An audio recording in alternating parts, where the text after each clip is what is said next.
Cuba tuan-tuan bagi perhatian pada perkataan zat. Tak, bila kita sebut zat, makhluk, kalau kita kata kursi, kita nampaklah bentuk kursi, betul tak? Manusia ada batang tubuh, ada hidung, ada muka, ada rambut. Pokok, kita boleh nampak zat pokok macam ni. Tetapi Allah Subhanahu Wa Taala kita juga sebut zat. Tetapi kita boleh faham, tapi kita tak boleh nak bayang macam mana. Faham tak? Kalau kita start bayang, dia akan jadi tashbih, dia akan jadi tajsim. Allah Subhanahu Wa Taala menggunakan perkataan untuk diri dia, Allah Subhanahu Wa Taala, dan juga menggunakan perkataan yang sama untuk sebahagian makhluknya adalah untuk mentakribkan kefahaman, untuk memudahkan faham. Tetapi dari sudut serupa tak serupa. Nampak tak tuan-tuan? Dari sudut serupa tak serupa. Allah Subhanahu Wa Taala la syai'a mithluh, tidak ada satu benda pun yang mana serupa dengan Allah Subhanahu Wa Taala. Kalau kita tak faham benda ni tuan-tuan, kita boleh terjerumus kepada dua ekstrim. Ekstrim pertama, ekstrim musyabbihah dan juga mujassimah. Dia kata apa? Allah Subhanahu Wa Taala serupa dengan makhluk lah. Sebab sifat-sifat yang Allah bagi tahu pada diri dia, itu juga sifat yang Allah guna dalam Quran sendiri untuk makhluk-makhluk Allah.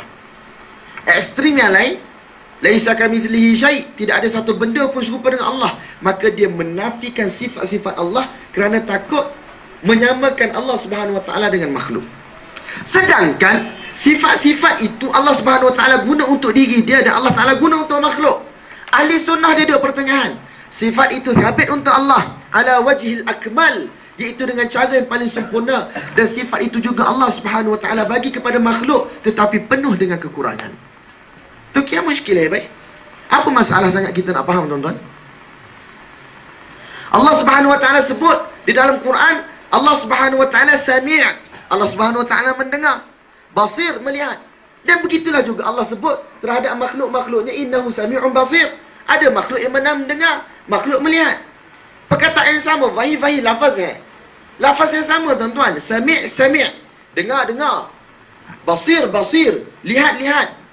Lekin Allah Subhanahu Wa Taala ke barime tu akmal ke sifat Allah Subhanahu Wa Taala punya kaitan sifat yang paling kamil, sifat yang paling sempurna.